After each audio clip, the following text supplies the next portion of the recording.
What's up everybody, and welcome back to Ducks and Download. So in this video, I'm going to be talking about the top 10 characters that I can just kind of pull off my head that really don't kind of deserve the fan following they have. Now, I'm not saying these aren't cool characters that haven't been fleshed out by the fans, by fan theories, and by books, comics, and things like that. But I'm looking directly to only the movies and video games. Video games only take up 4 of these slots. The movies are going to take up 6. And again, this is no hate on the characters, and I think you'll see what I mean as we get further into this video. So let's start off with an absolute fan favorite, the clones. Now, if you go ahead and remove the Clone Wars entirely, again, only going off the movies, they're really not that cool. There's no Captain Rex. There's nothing that we see except for some 501st in Revenge of the Sith and the first Battle of Coruscant in Attack of the Clones. That's it. They were definitely only loved after Clone Wars and Rebels, things like that. They gave them so much more opportunity to shine. I know everyone loves the clones today, but let's be honest. If it was just the movies, they're just soldiers, nothing more. Second, Stormtroopers. Now, us prequel fans are more into clones, and the OG fans are more into Stormtroopers. Let's really look at this. Stormtroopers can't hit anything. It's plot armor. I understand that. You can't kill Luke Skywalker and Leia in the first Death Star because then it completely negates the rest of the movies. But they have horrible aim, their armor is worse, and they're, again, just an army. They're just there to be fodder. They're dumb, can be mind tricked with no problem almost every single time. Even the higher up, like captains and commanders of a squad. And they have almost no variation in the original movies. It's just white armor and an E11 blaster. Again, it wasn't until video games, it wasn't until books, and later on that we got to notice there could be different rank, file, and class of a stormtrooper. Number 3, Jabba. Only reason people like Jabba is because they enjoy the Hutt Cartel and the crime syndicate side of things. But if we're going off of a movie, he's just a big fat gross lizard who gets choked out by Princess Leia in a bikini. Great scene, it's memorable, but woo, is he forgettable after that. And speaking of Sarlacc pits, number 4 is definitely going to be Boba Fett. I can hear the hate already, but let me just tell you this. The original trilogy fans loved Boba Fett for one simple reason. He had no lines and was mysterious. That's it.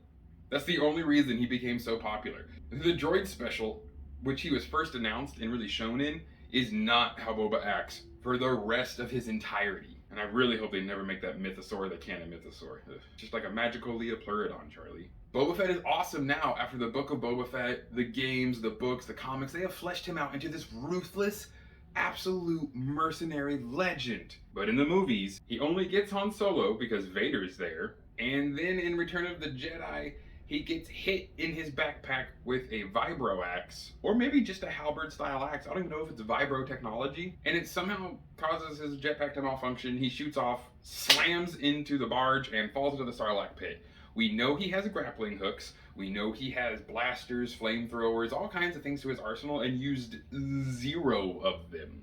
Remember, he's using the same armor his dad had, so he should have Jango Fett's little claw things to dig into the side. Now, of course, those are also written in after because it is a Clone Wars thing, but it's the same armor. Boba Fett is only loved now because of his nostalgia, backed with his beginnings as a mysterious gun for hire, and the no disintegrations line. Those are like the minimal things that made him cool, but really, again, looking at just the movies, he's not that great of a character. He's become, like the clones, the stormtroopers, and everyone else I'm going to mention in here today, a clickbait icon. He's been fleshed out far better, and both the character and Tamora Morrison are absolutely astonishing to watch now, as we've gotten to know Boba far better. But just from the original movies, he's not that cool. Number 5 is Darth Vader himself. You all know I love Darth Vader, but he's not really the coolest character, and he doesn't really do very much. In the original trilogy, he's not even known to be the chosen one. That prophecy is not talked about, like, at all. He's just Palpatine's attack dog. He goes where he needs to, fights off things, apparently, but you never really see him fight anyone else besides Luke Skywalker in the entirety of the original trilogy. That's it. He fights Luke a little bit, force chokes a few people, and throws Palpatine down a shaft. That's all he does. We only find out that he's Luke's father in Empire Strikes Back, and even then, the moment was cooler than the character. People from the original trilogy are only going to be able to really see Luke, Leia, and Han, maybe even Lando, as people to relate to, due to them having character development and arcs. Vader doesn't have any of that. He's just the villain. And he's not even the villain, because of course, that's Sidious. Vader does none of the planning. That's all Sidious. He just inspires fear. That's his whole point in the original trilogy, pretty much. And anything with Vader is going to sell because of the nostalgia. I have it. I'll buy it. I get it. Speaking of nostalgia that just makes people flip out, Darth Maul. The last one to round up our movie screen is going to be none other than the Zabrak Darth Maul. Darth Maul is cool. He was absolutely mind-blowingly awesome when we first saw him in the trailer for The Phantom Menace. For one reason, double-sided lightsaber. Take away his double-sided lightsaber and just give him a normal lightsaber, he would have been so lackluster. Only lines he really have are, "At last we will finally reveal ourselves to the Jedi." Like, that's it. He just does not talk very much. He, again, is an early version of Vader for Palpatine's first apprentice, where he just walks on, crosses his arm and looks menacing. If it wasn't for the double-sided lightsaber, he would not nearly have been as cool right off the bat. He's also the first Zabrak we got to see, so that definitely adds a little bit to his cruel look, as he is, Dathomirian, but he gets cut in half and tossed down another shaft. So, again, if it wasn't for Clone Wars and Rebels, he is nowhere near as cool as he is believed to be.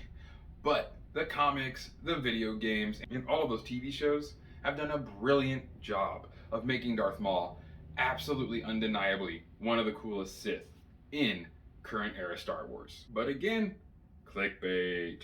You throw Maul into something, there's a sect of Star Wars fans that will watch it just to see Maul for 3 seconds. I mean, we're getting a new trilogy of Kira books, and I know a lot of people are going to be picking up those books, not because they care about Kira, but because they want to see how Darth Maul trains her. So now these next 4 are going to be coming from the video games, because these are super clickbaity.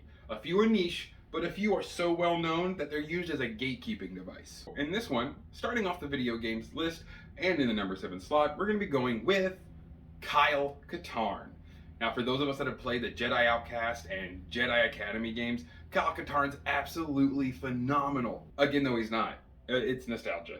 Like, Kyle Katarn is an awesome Jedi, but again, if you took away that lightsaber, he's just discount Han Solo without Harrison Ford. He acts the exact same as Han Solo. He has love interests. He has a loud mouth. He's brash and speaks his mind. Funny at times and likes to make jokes. Kyle Katarn, Han Solo with a lightsaber. That's what it is.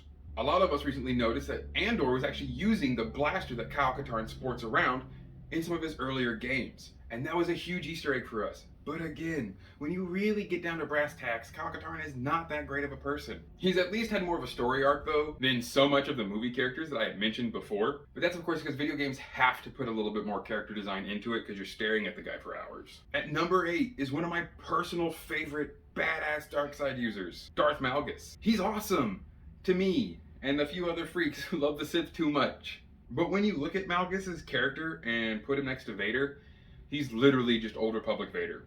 Has to have a breather, big mechanical suit, cape, single lightsaber, heavy aggressive fighting style. His love interest that he kept around for as long as he could dies, and it sends him into a tizzy. And again, just like Anakin and Vader, Malgus wanted to destroy the Empire and the Republic and make everyone simply just do what they were told and be in order. Is he a fun character? Yes. Again, the video games flesh him out to a degree that makes him more understandable. But at the end of the day, he's just big, bad, mean guy who don't like stuff. To the number 9 slot, we're going to be getting into something that I know is going to cause a lot of people to look at this video and go, this guy is stupid. Let's get into Starkiller. Galen Marek, or Starkiller as he is told by Vader, is pretty much the only name he was ever given, is a clone made through Force-sensitive DNA and things to try and make apprentices that Vader would teach in an offshoot, the Force Unleashed game. Great game, again. Now to say it, the game will flesh him out over the Force Unleashed 1 and 2 due to the fact that you're literally staring at the guy for hours. He has to have story and arc. But he is such a Mary Sue, it's not even funny. We don't know if the original Galen Marek even exists or if it is the one from 1 or 2. All we do know is there are hundreds of these guys in test tubes all over an Imperial base that are apparently able to just pop out of this test tube with the ability to crush AT-STs and pull Star Destroyers out of orbit and slow them down to a stop. What? That's ridiculous. No one in Star Wars is that powerful. It's a video game trope because they want you to feel like a god, like you're unbeatable. But when you pair him up to other Star Wars characters, he really also lacks a lot of diversity or individuality. He's just the spurned love interest who refuses to accept that his only plot in life is to be the evil apprentice. It's not unheard of. Then again, all of Star Wars is the hero's journey. Stories have been retold. I get that. I love Starkiller, but he is definitely one of the ultimate clickbaits and Mary Sue's. If you say Starkiller is going to be in something, even if it's just a weird little hint, or like we saw in Andor, his helmet and some of the armor from the Sith Stalker outfit, that alone will send people into a tizzy and make them rewatch and really dive into episodes to see every little Easter egg and hint. When again, he's just the ultimate Mary Sue. And now for number 10, one of the most beloved characters in all of Star Wars, comics, books, movies, video games, any of it.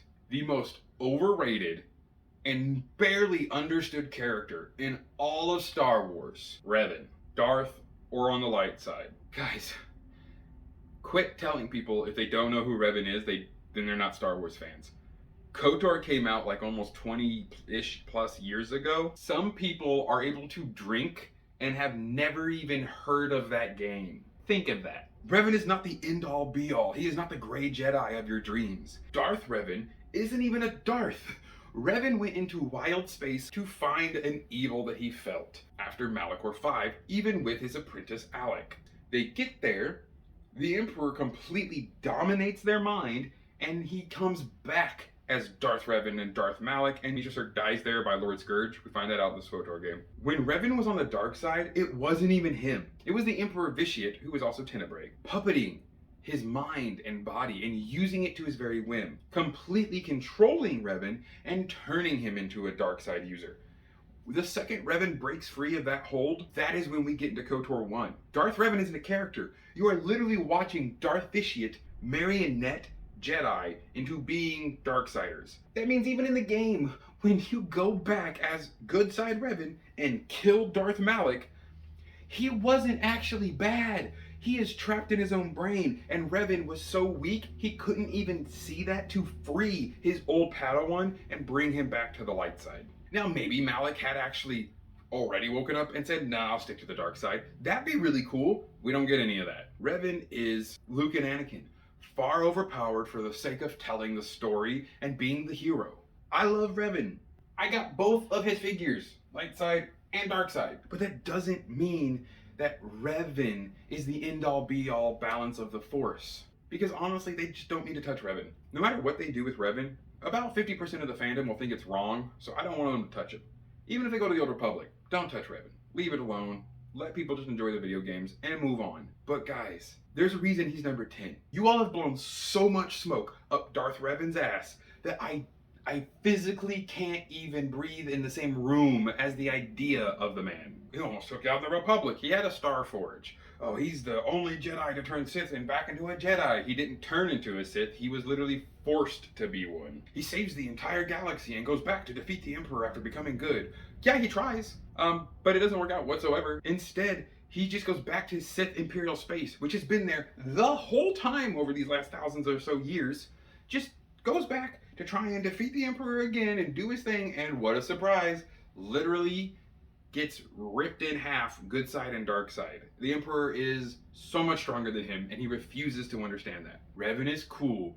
He is nowhere near as cool as you all make him. So please feel free in the comment section down below to tell me exactly how wrong I am and why you hate my opinions on Revan, clone or stormtroopers, or Vader, or any of them. You let me know. If you think there's a character that deserved to be on this list, honorable mention Jar Jar Binks, then please put it in the comments down below and share this video. I want to see how many people can either agree or disagree, and we can have a fun discourse in the comments below.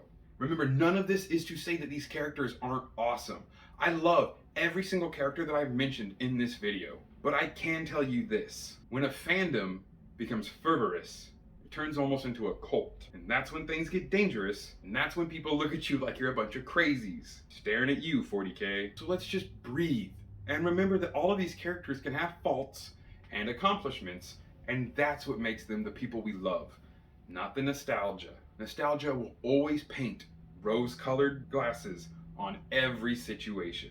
Thank you so much for joining me. I hope you have an amazing rest of your day. And as always, may the Force serve you well.